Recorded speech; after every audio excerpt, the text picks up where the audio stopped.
Bonjour tout le monde, bienvenue à ce nouvel épisode du podcast L'État financier. Donc encore une fois aujourd'hui en compagnie de mon collègue Gabriel. Salut tout le monde, c'est JP.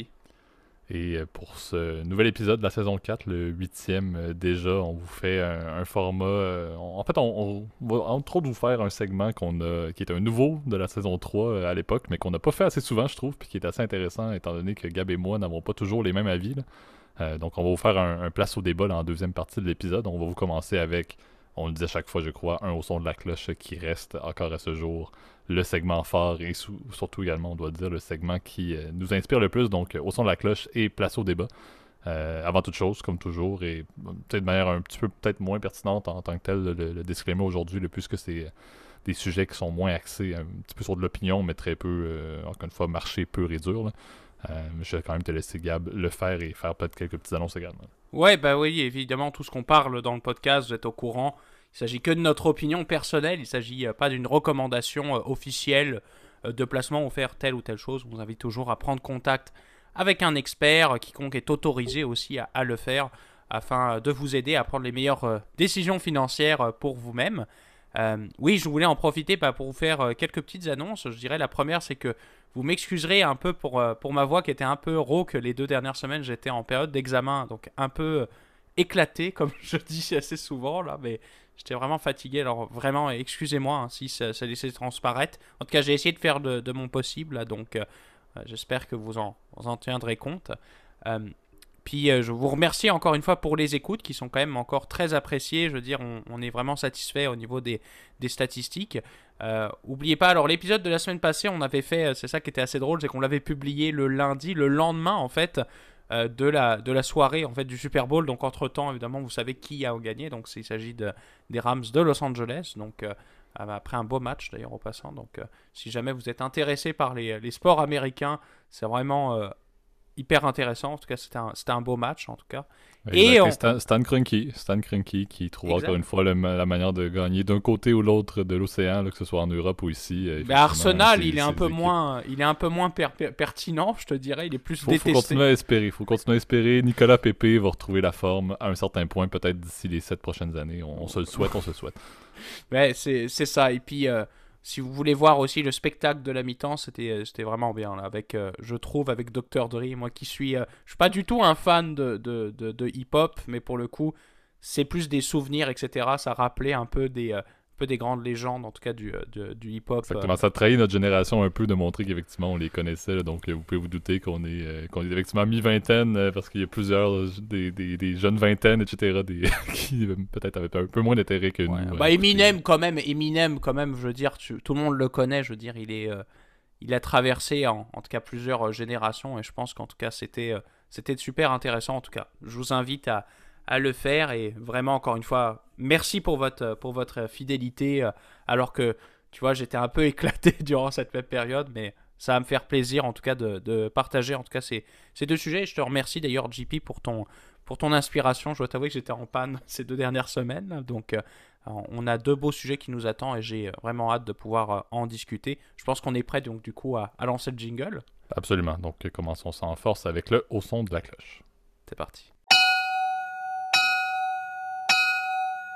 Parfait. Donc, premier sujet, on vous fait un petit penchant, là, encore une fois, quand on essaie de ne pas trop parler d'actualité, parce que vous allez le voir pourquoi la deuxième partie va être assez actuelle. On revient sur un événement quand même assez marquant et qui est très intéressant, puis vous allez le voir, là, on va le décrire dans la première partie du segment, mais il y a aussi une belle conclusion qu'on pourra faire un peu là-dessus, là, qui est assez intéressante pour tout le monde, encore une fois, qui s'intéresse à la finance et à la finance de marché.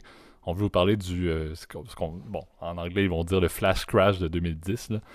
Plus concrètement, à quoi ça a ressemblé, c'est durant une journée un peu banale en 2010, au sortant encore une fois de la crise financière.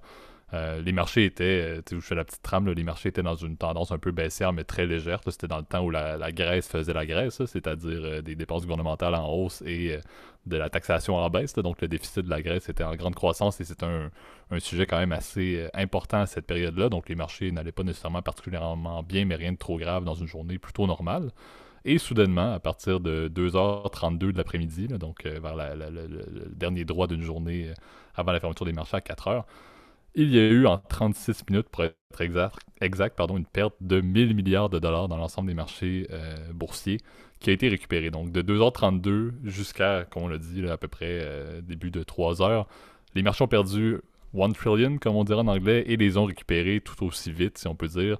Ce qui est un événement quand même assez intéressant à discuter, justement, pour comprendre qu'est-ce qui est arrivé, mais aussi pour réaliser à quel point les marchés boursiers, qui sont en bon anglais le backbone de la société moderne, certains diront malheureusement, on ne se le cachera pas, mais que c'est un vecteur de richesse et autant d'activités de l'ensemble des compagnies que vous pouvez voir un peu partout avec qui vous faites affaire, autant des finances personnelles de tout le monde, d'une certaine manière, peut effectivement dérailler un peu out of nowhere ou de nulle part sans réelle raison fondamentale. Et c'est ce qui est assez intéressant.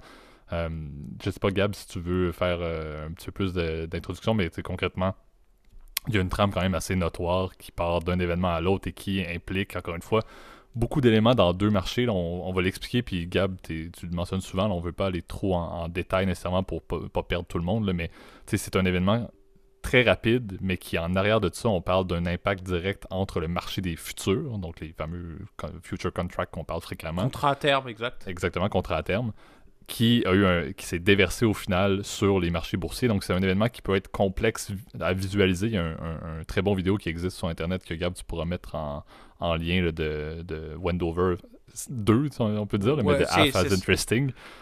Qui décrit très bien, parce que c'est sûr que l'appui visuel en vaut la peine, donc on va le décrire du mieux possible sans aller trop dans le détail. N'hésitez pas à aller consulter effectivement la vidéo si ça vous intéresse. Mais je vais peut-être te laisser, Gab, effectivement entamer avec qu'est-ce qui a lancé tout ça là, de la fameuse firme Waddell & Reed Financial là, qui a fait une transaction assez notoire au niveau des marchés boursiers, là, qui était une vente de 4,1 milliards de dollars en futures contract du E-mini S&P 500 que peut-être, Gab, tu peux décrire là, très brièvement. Là, donc 4,1 milliards de ventes qui a été faite soudainement. Encore une fois, souvent, des montants de cette envergure-là, ça va prendre une certaine période, mais cette compagnie-là s'est dit pourquoi pas, je vais le faire à peu près en quelques minutes. Donc, boum, un paquet de ventes au niveau du marché des futurs a impliqué effectivement un débalancement assez majeur au niveau du marché des futurs à Chicago. Ouais, après, c'est un truc assez complexe, en fait, ce qui est arrivé avec le flash crash, et je trouvais ça bien, justement, j'étais même surpris qu'on n'en ait pas parlé avant, parce que c'est vraiment un cas d'école, en fait, un espèce d'emballement de marché, mais qui était basé sur pas grand-chose, si tu veux. T'as évidemment aujourd'hui des systèmes informatiques tellement complexes, je sais que c'est particulièrement ce que tu fais toi dans ton day-to-day, JP, donc peut-être que tu pourras commenter là-dessus, là, mais ce sont des systèmes informatiques très complexes. La plupart du temps, maintenant, aujourd'hui, ce que vous connaissez comme les traders, là, qu'on voit beugler dans les salles de marché, ça n'existe plus, évidemment, depuis une belle lurette. Aujourd'hui, la plupart, voire 99% des transactions à la bourse, elles sont effectuées par des robots, en fait, donc ce qu'on appelle des high-frequency traders, donc ce sont des machines qui tradent à haute fréquence, comme on dirait en français, donc à des vitesses très très très rapides et qui font des calculs complexes basés sur un paquet d'informations, mais particulièrement, par exemple, les feeds Twitter, tu vois, ça peut être un bon truc, mais ça peut être évidemment beaucoup plus complexe, ça peut être aussi des données qui proviennent de banques centrales, etc. Des données d'ailleurs on va pouvoir discuter dans la deuxième partie un peu plus en détail, je te fais de l'insight, mais tout ça est pris en compte et aggloméré par ces machines évidemment très onéreuses et évidemment très complexes et qui permettent, si tu veux, tout dépendamment de la stratégie de ton fonds, de faire telle ou telle opération.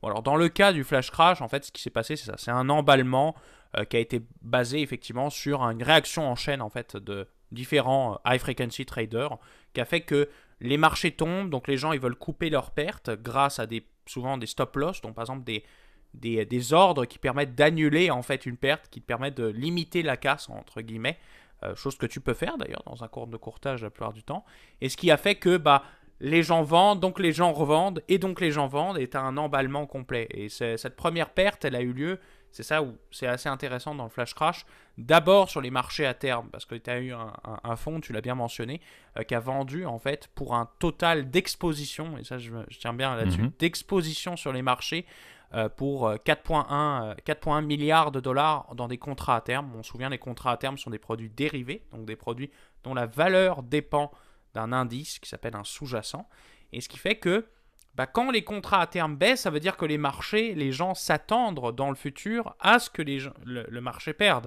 Donc tu as eu comme un espèce d'emballement qui fait que tout le monde est persuadé que tout baisse, et donc tu as une baisse sur une baisse sur une baisse qui fait que, évidemment, des marchés crash. Alors pendant quelques minutes, on a pensé que c'était une erreur. D'ailleurs, je mettrai en lien la vidéo où tu vois Jim Cramer, donc le fameux présentateur de CNBC qui d'habitude passe son temps plus à beugler des stocks, à se faire appeler pour dire Hey Jim, what do you think about, je sais pas, Apple, Johnson Johnson, etc.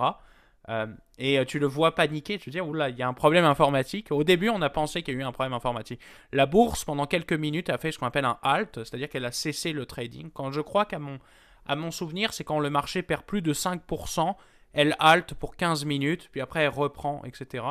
Et pendant les 15 minutes, là, le marché s'est recouvert en quelques minutes, même si au final, on a fini dans le rouge, évidemment, à la fin de la journée. Là. Donc, Exact. Mais plus spécifiquement, en fait, ce qui est intéressant, c'est que le halt n'a pas eu lieu au niveau des marchés boursiers, des marchés d'actions, mais bien à Chicago au niveau des marchés de contrats à terme.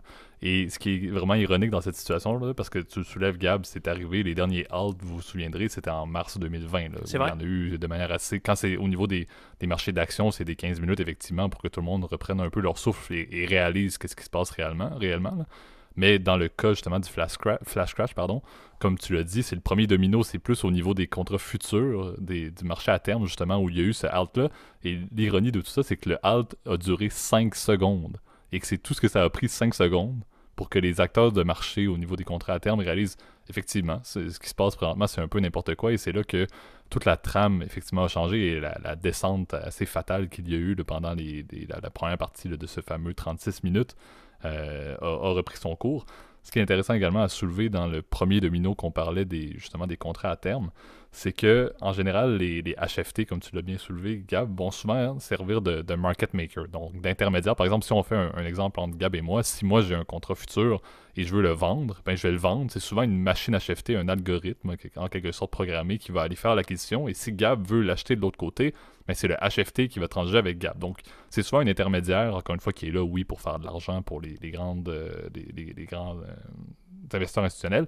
Mais ce qui est intéressant, c'est que tu l'as dit, c'est l'ampleur et l'escalade qu'il y a eu au niveau des marchés, du marché à terme. C'est le fait que les HFT n'étaient plus seulement des market makers, ils étaient littéralement des acheteurs et des vendeurs, et tout ce qui se passait réellement, c'était juste du bruit. C'était les HFT qui transigeaient uniquement entre eux-mêmes de manière continue les contrats qui avaient été initialement vendus par la firme Waddell & Reed Financial. Donc c'était vraiment une escalade là, absolument épouvantable où les HFT finalement faisaient toutes les transactions, et tu l'as dit, c'est des volumes qui sont absolument exponentiels. Et c'est là justement où tout a déraillé. Dès que les HFT sont rentrés en ligne de compte, dès que le marché à terme avait maintenant à la fois des market makers qui étaient HFT, mais à la fois aussi des acheteurs et des vendeurs qui étaient directement des HFT, qui n'avaient presque plus personne d'autre que des HFT en termes de pourcentage des transactions qui avaient lieu, c'est là effectivement où la passation de ce premier domino-là, donc cette première chute-là dans le marché à terme, s'est répercutée au niveau des marchés d'actions, tu l'as bien dit.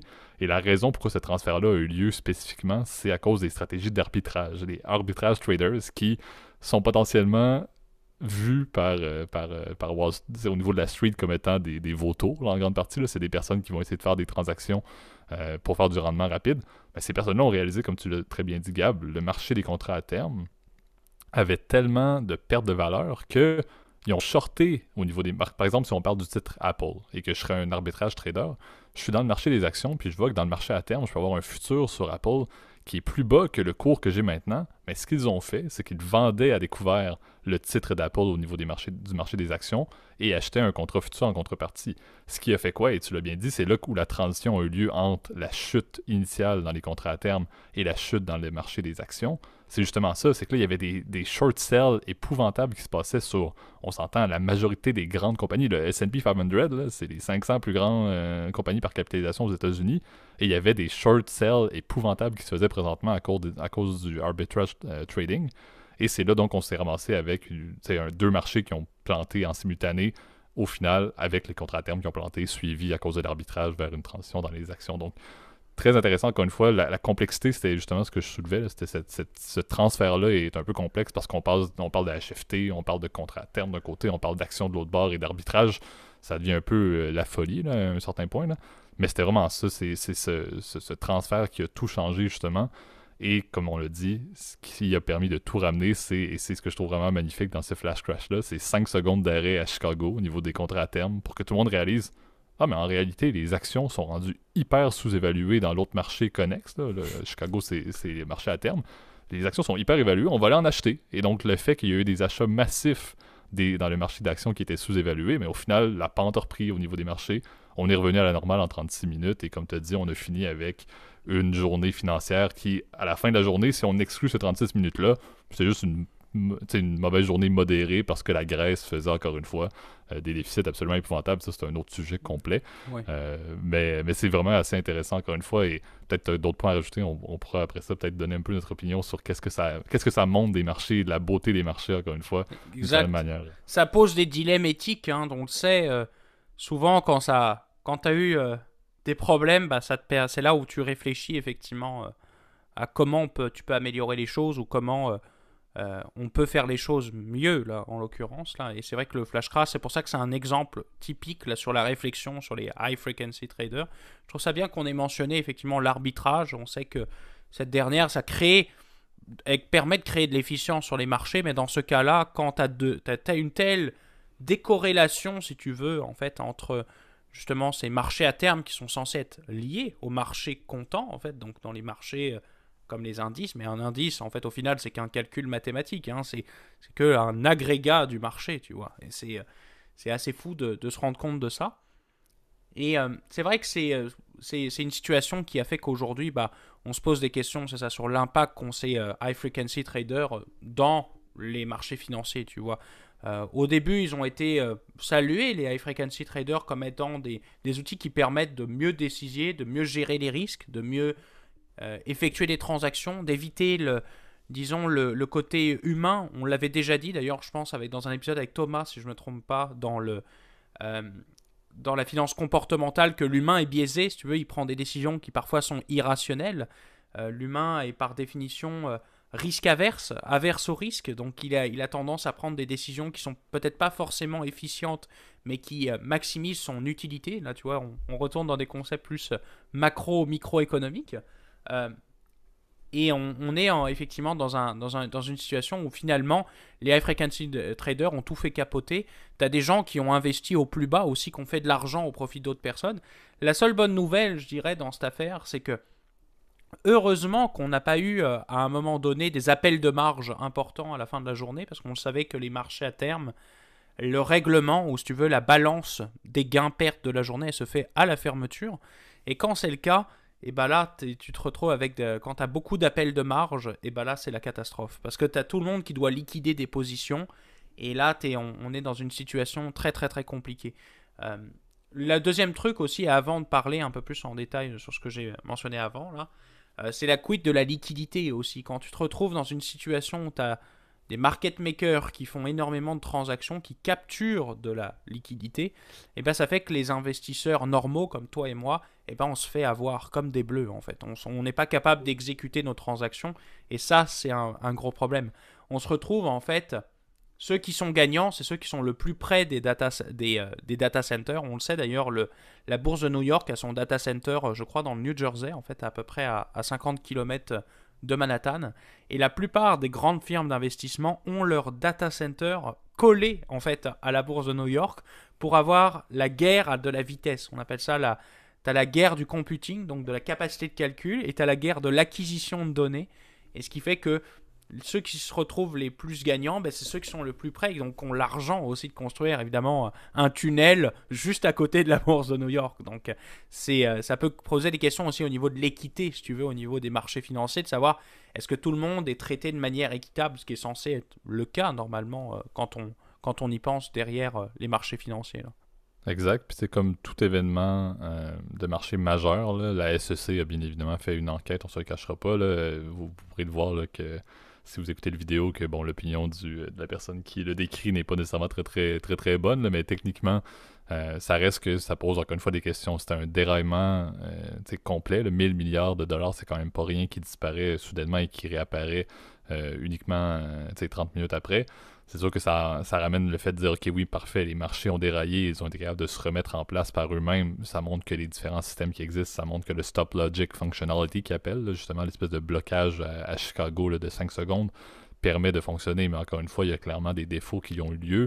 On rappelle que la transaction initiale qui a causé tout ça, c'est le fait qu'il y a eu 4,1 milliards de contrats qui ont été vendus de manière hyper rapide. Donc ça montre encore une fois la logique que ben, la source de tout ça, c'est si ça avait eu lieu sur plusieurs heures, cette vente-là, plutôt qu'être fait hyper rapidement, peu importe le prix, peu importe le cours là, au final, ils voulaient vraiment juste vendre, ben ça aurait tout changé. Donc là, c'est de voir est-ce que la SEC, on s'entend, on est maintenant en 2022, là, les conséquences de cet événement-là ont déjà eu lieu et il n'y a plus grand-chose qui vont se produire, mais c'est certain que ça pose une question de dire, ben pour la seule chose qui n'a pas bien fonctionné dans le système, c'est le fait que un acteur de marché, un investisseur institutionnel, une firme comme l'était Waddell & Reed, a pu faire une transaction de manière tellement rapide qui, pour ses intérêts à elle, était la bonne transaction en termes de temps à faire. Donc, ils ne voulaient pas passer 5 heures à faire des transactions progressives. Ils l'ont fait d'un coup et ça a été ça.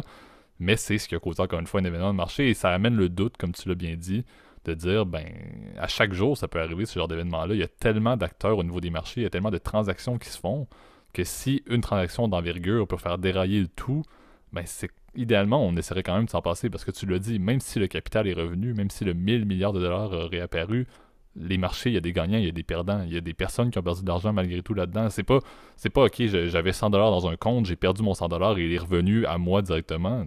Il y a eu des transferts de richesses qui ont eu lieu pareil liés à cet événement-là et c'est là le problème justement. C'est là le doute que ça peut amener ce genre d'événement-là de dire ben ok, oui, sur papier, on n'en parle pas, ça a duré 36 minutes, la perte de 2% par exemple des marchés à la fin de la journée, c'était la même, mais le problème, c'est qu'il y a eu des gagnants et des perdants et on ne peut encore une fois pas mettre assez de poids sur le fait que si un événement comme ça se produit une fois par année ou une fois aux 5 ans, ça reste qu'il y a eu des personnes qui vont malheureusement en perdre et tu l'as bien dit, souvent ceux qui vont y gagner, c'est rarement les petits investisseurs qui ont investi de leur côté ou qui ont quelques sous d'investis par eux-mêmes. Donc c'est là le doute, encore une fois, c'est un peu le côté rationnel derrière ça, là. Très intéressant de le voir, mais ça pose, comme tu l'as dit, un bon cas éthique à regarder. Encore une fois, les conclusions ont eu lieu, donc il n'y a rien qui a changé. C'est pas un événement qui est récent, et il n'y a pas eu historiquement d'événements de cette envergure-là. Là. On va pas vous faire l'épisode 2, 3 et 4 de Flash Crash dans les prochains épisodes, donc ça montre que c'est pas quelque chose de fréquent, mais ça amène un doute, et comme je dis, moi, en bon québécois, ce qu'on va dire, ce qui me titille, là, c'est justement le fait que, ben, dans la logique des gagnants et des perdants, qu'il n'y a pas de création, il y a de la création de valeur, mais techniquement, si Gab fait $1 sur une position inverse à moi, ben moi j'en ai perdu un. Là. C'est ça qui me dérange un petit peu avec le fait qu'il y a quand même des conséquences au-delà de juste la réapparition soudaine du capital. Oui, c'est beau, les marchés ont la même valorisation, mais il y a des personnes qui n'avaient pas la même exact. Et puis oublions pas, juste pour terminer, c'est vrai que t'as certains traders que on va dire que tu n'aurais pas pensé, si tu veux, qu'il y a un impact sur eux, mais où ça en a réellement. Je te dirais, par exemple, ce qu'on appelle des volatility traders, donc qui sont des gens spécialisés, en fait, dans trader de la volatilité, donc c'est-à-dire soit des grandes et larges montagnes, des vallées et des sommets un peu élevés, là, ou soit trader des plaines, si tu veux, on pourrait appeler ça comme ça pour simplifier. Et ben eux, évidemment, ils sont très affectés par le fait que tu as un marché où tu as des pics soudains, puis des drops hyper importants. Évidemment, ça, c'est un impact sur eux, et tu vois, c'est malheureux, mais une situation comme ça aura un impact, si tu veux, sur leur bilan à la fin, alors que c'est pas de leur faute, si tu veux. C'est un emballement des marchés sans aucun intérêt, sans fondement véritable, tu vois. En 2008, on l'avait vu, ou même, par exemple, tu vois, avec le Covid, là, il y a en tout cas, l'année passée, ça fait 2 ans maintenant, hein, comme quoi ça passe vite, en mars 2020. Ça avait baissé, mais pour des bonnes raisons, si tu veux. C'était basé parce que tu avais un contexte économique qui faisait que ça fait du sens que les marchés d'actions valent moins, étant donné que tu vas avoir un trimestre qui est foutu pour l'économie globale. Oui, mais là, ça fait pas de sens. Tu veux que d'un coup, le marché, l'économie perd 10%, ça fait pas de sens. Tu veux. Et c'est pour ça que c'est des réflexions à avoir. D'ailleurs, je mettrai en référence aussi un papier que je trouvais intéressant qui dit que oui, en fait, un papier universitaire là, qui a été écrit par des professeurs, souvent des universitaires hein, pour le cas, qui disait que oui, effectivement, c'est un événement qui n'est jamais réapparu, mais que ça a posé évidemment ce contexte-là, énormément de questions aux régulateurs, de qu'est-ce qu'on doit faire, etc. Et on le sait, à chaque fois, quand tu as quelque chose de mauvais, il y a quelque chose, il y a les régulateurs qui mettent leur nez là-dedans, puis disent, bon, là, il y a un problème. Là, en l'occurrence, c'était la SEC et la FCTC, qui est l'autre régulateur américain, mais spécialisé pour le coup dans les contrats à terme. Donc, la Commodity and Futures Trading Commission, donc, qui est l'autre, qui est un peu le petit cousin de la SEC. Ils travaillent beaucoup ensemble, en tout cas sur la plupart, sur beaucoup de dossiers, donc parce que évidemment, tout est lié là. Donc, en tout cas, je trouvais ça un sujet vraiment intéressant. Et puis, je trouvais ça drôle qu'on n'en ait même pas parlé, tu vois, depuis le début du podcast. Effectivement, Parce que après c'est tant super d'épisodes. intéressant. Mais effectivement, donc allez lire davantage avec les liens qu'on mettra là, si ça vous intéresse d'en connaître plus et peut-être d'aller un petit peu plus en détail que ce qu'on a fait aujourd'hui. Passons maintenant au deuxième segment, le place au débat.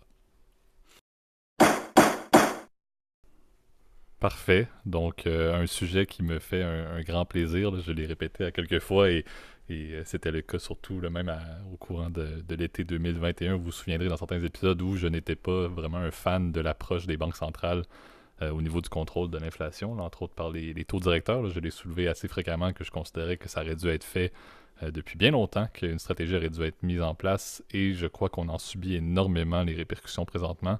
Le but aujourd'hui, c'est de faire un petit peu un débat, puis je crois là-dessus, Gab, on est un petit peu dans le même avis, mais peut-être un peu, il y a peut-être un aspect de modération qui est un petit peu différent, mais je crois qu'on est du même côté, là, c'est de parler pourquoi les banques centrales ne semblent pas en contrôle de l'inflation présentement.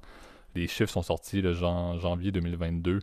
Les États-Unis, on parle de 7,5% d'inflation et on s'entend, là, on le mentionnait souvent dans des épisodes là, à l'époque, on vise du 2-3% en général. Les banques centrales qui ont le contrôle des politiques monétaires essaient en général de maintenir ça à du 2-3%. On est à du 7,5% et on se cachera pas, je vais encore le dire, malgré, on avait fait un épisode là-dessus, le quantitative easing qui est en arrêt ou a été complètement arrêté, ça reste qu'il n'y a pas eu de rate hike et je ne suis pas nécessairement là à souhaiter les rate hikes parce qu'il n'y a pas encore une fois les impacts, on en a déjà parlé également sur les marchés d'actions existent, donc il n'y a rien de parfait là.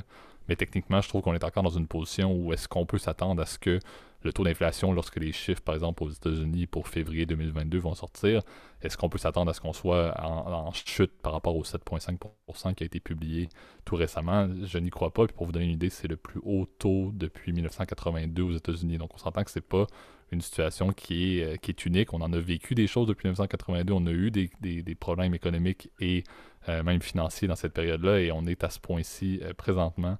On s'entend que c'est sûr que ça a rapport avec les coûts d'énergie, avec les problèmes avec la main-d'œuvre, avec ce qu'on avait déjà parlé, la chaîne d'approvisionnement là, qui est toujours dans un état plutôt mauvais et une demande qui est toujours aussi élevée. Là. Donc c'est sûr qu'il y a un contexte économique qui est assez notoire, mais le point de discussion qu'on veut vous faire aujourd'hui, parce qu'on en avait déjà discuté de l'inflation, c'est un peu vous parler de justement qu'est-ce que les banques centrales font pour diriger la politique monétaire. Qu'est-ce qui fait en sorte peut-être que les banques centrales voient encore l'inflation actuelle comme étant uniquement temporaire. On en avait parlé. L'approche de Powell, par exemple, au niveau des États-Unis, c'était c'est passager, ça va se résorber à la fin 2022 sans qu'on ait à faire grand-chose, sans qu'on ait une politique monétaire qui soit hyper restrictive. On va vous dire un peu pourquoi dans la logique de une banque centrale, c'est quoi? C'est des personnes, c'est des mathématiciens, c'est des économistes qui se basent sur un paquet de modèles mathématiques assez poussés, mais qui peut-être n'ont pas une bonne représentativité de la situation réelle. Et un des trucs super intéressants, puis je te laisse la parole là-dessus, Gab, parce que je sais que tu t'intéresses quand même beaucoup à ce qui touche les courbes, etc. Il y a beaucoup, encore une fois, des modèles qui sont faits lorsqu'on parle de commodités uniquement, qui vont se baser sur les courbes des commodités. Et présentement, est-ce que les courbes de commodités sont réellement représentatives de l'évolution du prix des commodités dans le temps? La fameuse backwardation des prix du pétrole, là, que je vais te laisser là-dessus. Là. Si on l'interprète des yeux économiques, certains vont dire une chose, mais en réalité, c'est pas du tout ça. Donc c'est là où, à un certain point, et c'est mon avis, c'est est-ce que les banques centrales n'ont pas suffisamment un portrait réellement sur le terrain de ce qui se passe réellement. Ils vont peut-être se fier trop à des modèles qui sont un petit peu désuets dans le contexte économique présent et que les indicateurs qu'ils obtiennent font en sorte qu'ils mettent une politique qui est plutôt restrictive, mais pas tant que ça, et très progressive à mon avis, trop progressive à mon avis, mais qu'en réalité, c'est ce qu'ils ont dans leurs mains, c'est des rapports qui ne semblent pas montrer la situation aussi alarmante qu'on a ici lorsqu'on est sur le terrain, lorsque, encore une fois, on a peut-être des auditeurs qui travaillent dans le marché financier, qui sont très hands-on dans, par exemple, le domaine agricultural, l'agriculture... Agricole, plutôt. Agricultural, j'aime mon God Save the Queen vient de sortir de moi-même, là, mais effectivement, même les commodités, etc., vous allez savoir qu'il y a une différence quand même assez notoire entre le terrain et ce qui se passe encore une fois dans des modèles. Donc c'est vraiment ça qui est intéressant, c'est les modèles semblent donner des indications qui sont, à mon avis, beaucoup trop modérées par rapport à la situation réelle sur le terrain.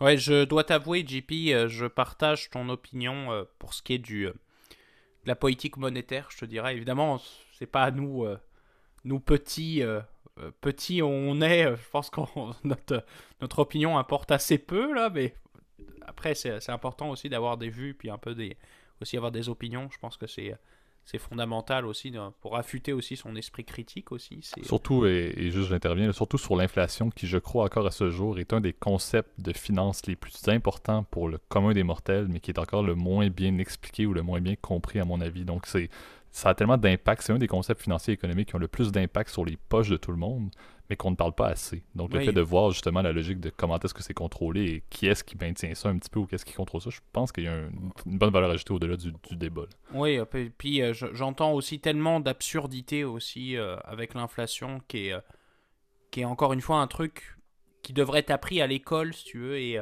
que j'ai l'impression que il y a des gens à 40 ans, ils savent toujours pas, ils ont toujours pas compris que les prix augmentent d'année en année.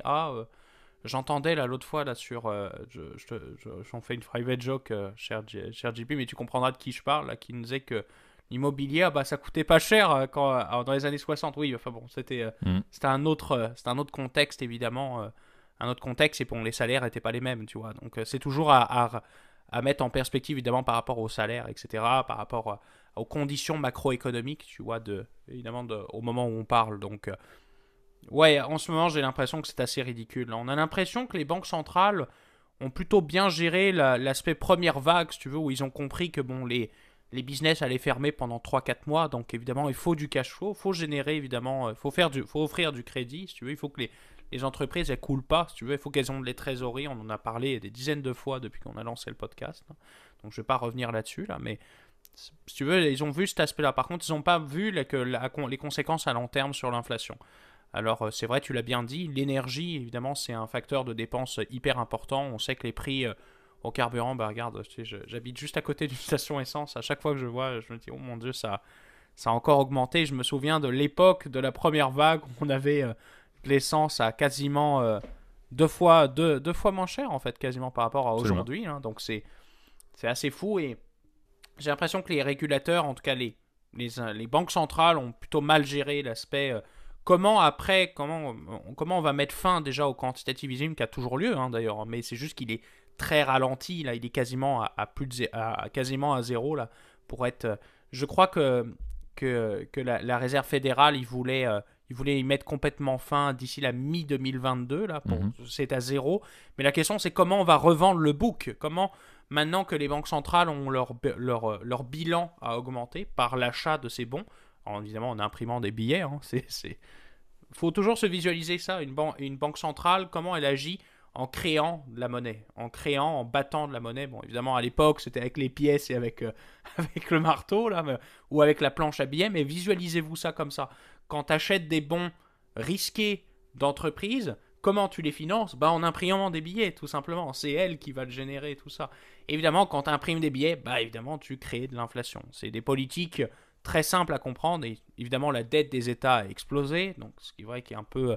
Je crois qu'aux États-Unis, on a dépassé officiellement les 120% du PIB, du PIB, au niveau de l'endettement public, ce qui est énorme, et que je pense ça a posé énormément de questions. Comment on va payer cette dette-là ? Parce que on entend dans le discours politique, ah oui, on va pas payer la dette Covid. Non, ça ne marche pas. Évidemment, on va payer. On le sait tous, qu'on va devoir payer, évidemment, ce fardeau-là. On se dit, bon, il y a certaines banques centrales qui sont beaucoup plus endettées. Par exemple, le Japon, c'est le meilleur exemple. Et le Japon, depuis les années 80, depuis la décennie perdue, là, donc ils vivent avec des taux d'endettement qui sont beaucoup plus élevés. Leur seule différence, c'est qu'ils ont des taux très très bas depuis très longtemps aussi. Alors, ils sont dans des perspectives, si tu veux, économiques aussi, qui sont complètement différentes. Et pour nous, c'est quelque chose de nouveau, de vivre avec plus de 100% d'endettement public. C'est énorme. Même les Allemands, si tu veux, qui étaient connus comme très restrictifs au niveau de leur endettement, si tu veux, commencent à frôler les 80% d'endettement public, ce qui est énorme, énorme. Et le déficit, évidemment, il continue à se creuser. Et le déficit, il va falloir qu'il soit non seulement ramené à zéro, mais à moins pour payer, évidemment, cette dette-là. Donc, c'est toutes des questions qu'on va se poser. Et tu l'as bien mentionné, aujourd'hui, les prix du pétrole, ils sont dans une situation où on est dans une backwardation, mais en même temps, on prévoit que les prix d'énergie vont augmenter.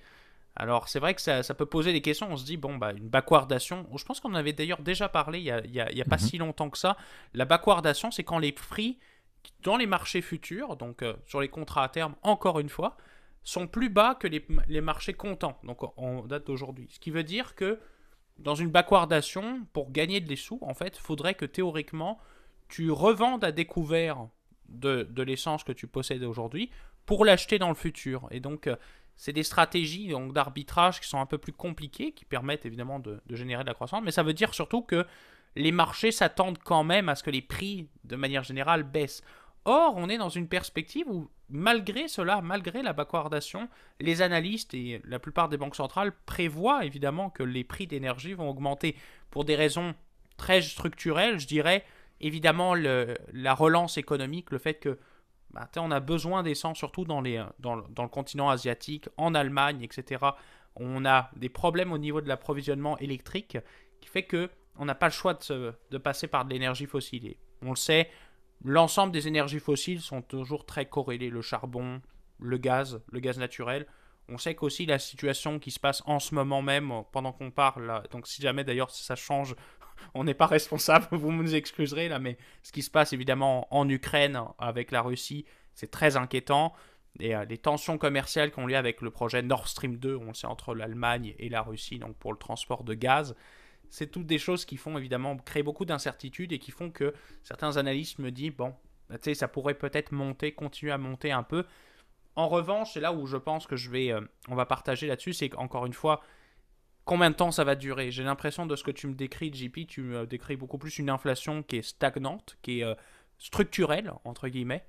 Et moi, je suis plus de l'avis, pour le coup, des banques centrales, de dire est-ce que l'inflation, je pense qu'elle est plus temporaire, on est plus dans une situation extraordinaire. Et la question est, moi, quel leadership tu prends et qu'est-ce que tu fais pour combattre cette inflation-là? Et c'est là où peut-être qu'on va se diviser là-dessus.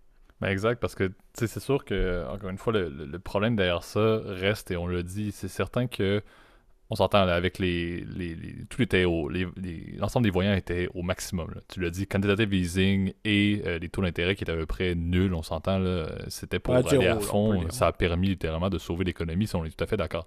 À mon avis, et ce qui est intéressant, c'est que le fait de retirer le quantitative easing, on revient encore une fois dans un contexte qui est encore très favorable à une expansion économique. Là. Le fait, on dirait que maintenant, et c'est ce qui m'étonne, on dirait qu'il y a une crainte au niveau justement des leaders des banques centrales d'augmenter le taux directeur, mais oui, ça va avoir des impacts. On sait que c'est pas forcément bon au niveau des marchés d'actions, mais à un certain point, est-ce qu'on va pas juste se ramasser dans le mur si on continue à avoir une crainte de juste augmenter d'un point 25, d'un point 5, d'un point 75, peu importe, mais ça prend un rate hike modéré, mais on dirait qu'il y a tellement de craintes. On est très loin, dans la majorité des banques centrales, d'avoir un taux d'intérêt, le taux directeur à 1%, on s'entend, puis on a des craintes aux États-Unis, c'est du zéro, si je ne me trompe pas. Est-ce qu'on peut ne pas montrer une tendance, au moins donner un indicateur dans les marchés quand même, qu'on va pas retourner à des taux directeurs dans du 3, 4, 5, 6, 7, 8, 27%, mais est-ce qu'on peut essayer de se rapprocher du 1 à la limite? Oui, c'est pas forcément bon pour les marchés boursiers, mais encore une fois, est-ce que ça pourrait au moins ramener un peu de normalité? Tu l'as dit,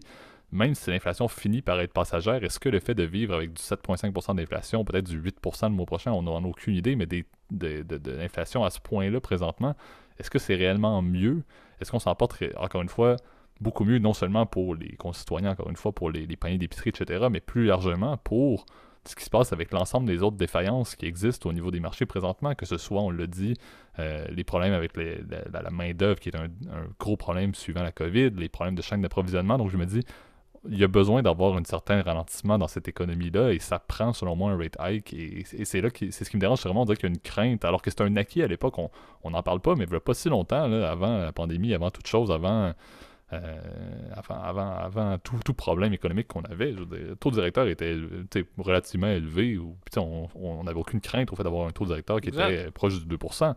Pourquoi est-ce que maintenant on a tant de crainte de faire une augmentation de 0,25, sachant que c'est surtout un signal pour les marchés? C'est pas tant réellement pour que les hypothèques augmentent drastiquement, c'est pas tant pour que c'est pas, la finalité n'est pas un impact majeur, mais juste un signal, selon moi, vaut la peine.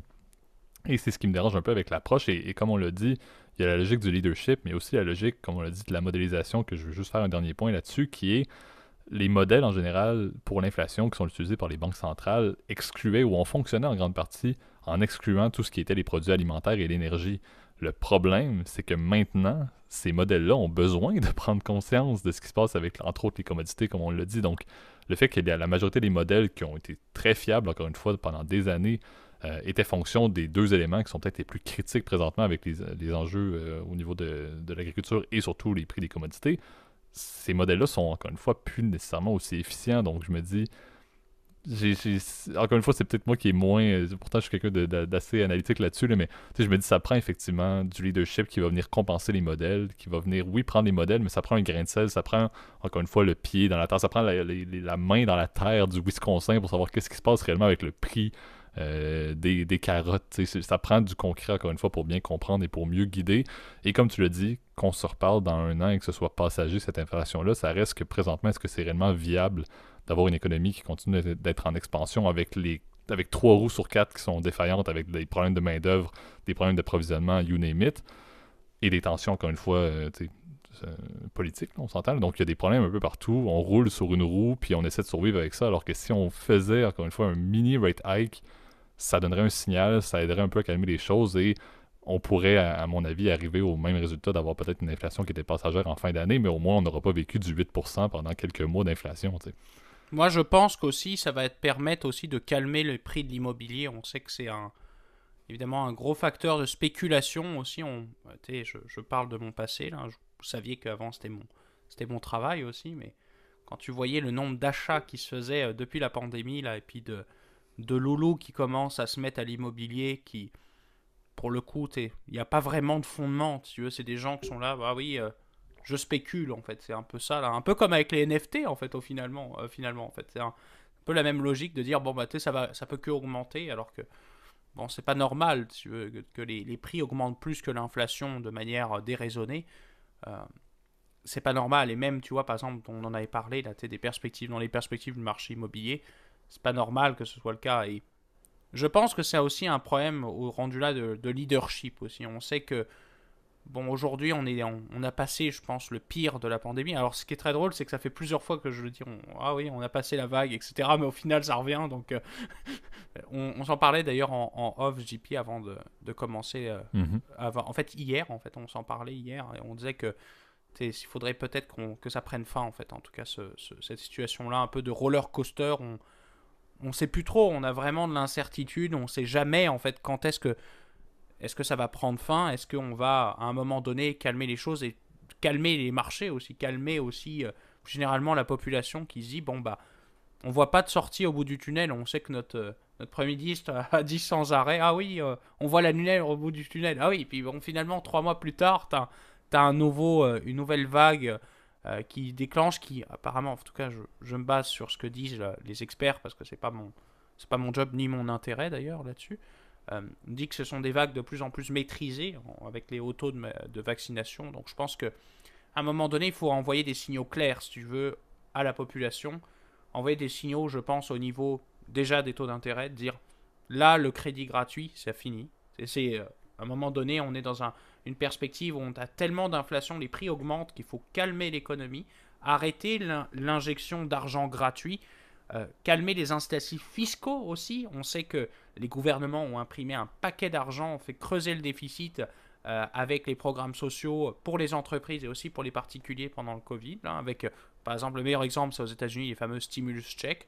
On a eu à peu près la même chose au Canada pour les gens qui étaient sur le chômage avec la fameuse PCU qui a été, ou CCRB là, en anglais, là, qui a été très très très controversée. On sait que tu pouvais littéralement, n'importe quel hacker russe pouvait la demander et la déposer dans un compte qui t'appartient pas. Enfin, ça c'est un autre sujet, mais évidemment cet argent-là, il est perdu, il est gratuit. Tu vois, on fait passer à la population l'idée que l'argent est gratuit. C'est faux. L'argent, c'est pas gratuit. Et si c'est gratuit maintenant, ça veut dire que c'est nos générations futures qui vont payer. Et en fait, c'est nous qui allons le payer. En tout cas, je parle pour les gens qui sont de mon âge, de ma catégorie d'âge, c'est nous qui allons le payer pendant 40 ans, cette histoire-là. Donc, je pense qu'il faut avoir une réforme de leadership au niveau des banques centrales, réforme de leadership au niveau des politiciens aussi, qui changer de cycle aussi, de changer de cycle politique et de changer de cycle stratégique. Et je pense aussi au niveau du contrôle aussi de l'emploi, vraiment recréer des incitatifs à travailler, faire en sorte que le travail soit rémunéré de manière correcte. On sait que durant cette période-là, beaucoup de gens se sont posés des questions sur leur carrière. Aller gagner $13 de l'heure à travailler au McDo, c'est pas si viable économiquement. Et qu'aujourd'hui, bah, On sait qu'il y a beaucoup d'emplois qui sont beaucoup mieux rémunérés que ça. Il va falloir repenser le travail aussi de manière plus éthique et peut-être de manière plus intègre. Favoriser aussi à ce que les employés soient mieux traités aussi, soient aussi dans des cadres de travail beaucoup plus stimulants. On sait que c'est... Moi, tu vois, ça a été une des raisons, tu vois, pendant la pandémie qui m'a poussé, si tu veux, aussi à retourner honnêtement à l'école et faire les décisions que j'ai prises là, mais le fait de stagner aussi est aussi quelque chose aujourd'hui dans notre génération aussi qui est un peu compliqué. Et je pense que ça, c'est pareil, ça va demander un leadership politique qui comprend les réalités aussi du marché du travail, du marché au niveau aussi des prix des biens de consommation, et qui fait qu'aujourd'hui, on ait un logement plus accessible, qu'on ait un travail qui soit plus stimulant, qu'on ait une société qui aille mieux, en fait, plus généralement. Et bon, là, tu vois, rendu là, c'est plus un débat d'opinion politique. Et d'ailleurs, on aura l'occasion, je pense, les prochaines semaines d'en discuter avec, je pense, l'élection qui se passe en France, en tout cas, de l'autre côté de l'Atlantique. Et j'ai très hâte de pouvoir vous parler. Je pense que d'ailleurs, on fera un épisode spécial là-dessus, là, mais Absolument. ça va faire partie, évidemment, des réflexions que j'ai, tu vois, en tant que citoyen, puis en tant que consommateur, de dire comment on voit notre société et comment les décideurs économiques et politiques, ils agissent dans cet intérêt-là.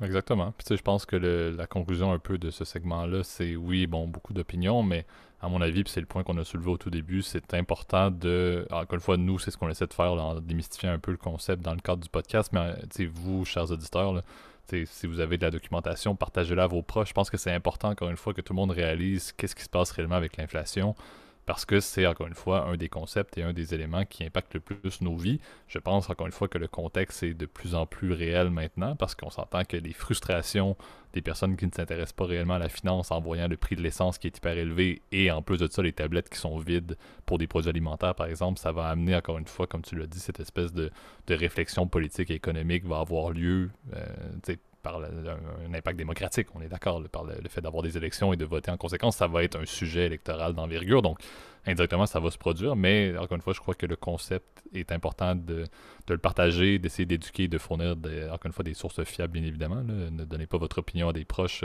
c'est pas ce que je mentionne, là, mais prenez des articles, je pense que c'est un concept qui manque vraiment dans la société, et c'est ce que je trouve un peu triste de voir où est-ce qu'on en est. Là. Donc, c'était un peu le but de vous reparler d'inflation, de vous reparler un petit peu, encore une fois, de modélisation aussi, très intéressant, là, de voir un peu l'envers du décor des banques centrales, là, qui sont pas, comme tu l'as dit, juste des personnes qui impriment des billets. C'est pas une imprimerie, mais c'est beaucoup plus de mathématiciens. Donc, concept assez intéressant. D'économistes, et c'est ça, et d'experts, si tu veux, dans leur domaine. En fait, c'est un peu aussi tout le problème aussi de cette pandémie, puis je terminerai là-dessus. J'ai déjà parlé un peu trop, je trouve, tu m'excuseras, JP. Mais le concept d'expert, je trouve, aura autant pris peu de sens que pendant cette pandémie. On a eu des experts sanitaires qui nous prédisaient telle ou telle chose qui se sont jamais arrivées, d'autres qui n'ont pas prédit, d'autres qui ont prédit ce s'est réellement fait. On va se poser des questions, et tu vois, au niveau du sanitaire, au niveau de l'économique, tu vois, c'est des réflexions rendues là qui sont non seulement de point de vue économique et stratégique, mais aussi politique, là, tu vois, et ce sera à voir avec les décideurs, évidemment, de comment on fait les choses mieux, là. Absolument. Donc, c'est ce qui conclut l'épisode pour aujourd'hui. À nouveau, merci en mon nom, là, tout le monde, pour vos écoutes. Comme toujours, on le mentionne, là, mais c'est assez impressionnant de voir l'évolution du podcast. Donc, très heureux de continuer à être... encore une fois, on les compte même plus. On est rendu à combien d'épisodes successifs sans prendre une semaine de pause. Donc, c'est avec un grand plaisir. On arrive toujours là, très rapidement vers le 2 ans du podcast en juin. Mais d'ici là, on a encore plusieurs épisodes et je te laisse, Gab, comme toujours, comme la tradition le veut, depuis X nombre d'épisodes que j'irai compter pour vous le dire la prochaine fois, faire le petit mot de la fin comme toujours. Ouais, oubliez pas évidemment de partager notre contenu si ça vous a plu, de mettre un petit like sur la chaîne YouTube et sur la vidéo, ou de mettre un petit commentaire, c'est d'ailleurs la meilleure façon de nous contacter, si vous avez l'adresse courriel ou email, comme vous préférez, dans la description, en tout cas dans les liens. Je mettrai aussi en référence évidemment les sources qui nous ont permis évidemment de documenter ces deux sujets-là. Et en tout cas, vous savez, pour les soucis des plateformes audio, vous pouvez nous retrouver sur toutes les plateformes, donc Spotify, Apple Podcast, Overcast, Google Podcast, Amazon Podcast, Deezer. Vous voulez, exact, et à noter, encore une fois, là, comme on le disait, là, ils ont maintenant de bien meilleures capacités d'évaluation des podcasts, parfait. Donc à les mettre des étoiles, je pense, dépendamment de comment ça fonctionne. Il n'y a pas de commentaires, donc effectivement, commentaires sur YouTube, mais n'hésitez pas effectivement à les mettre. Là, je sais que beaucoup d'entre vous nous écoutez sur Apple Podcast et sur Spotify, là. Donc, ils se sont quand même drastiquement améliorés et ça aide beaucoup la logique des étoiles, effectivement, là, qu'ils ont pu mettre en place dans les derniers mois. On était là avant que ça existe et on est là après. Donc, on est rendu, en bon anglais, on est presque des OG du monde du podcast sur ces plateformes-là. On a vu le pire quand on a commencé et maintenant ça s'améliore. Donc, effectivement, n'hésitez pas à mettre un bon vieux rating, comme on dit en anglais, sur les plateformes de podcast directement également. Exact. Bonne semaine à tous. Bonne semaine à toi. Salut.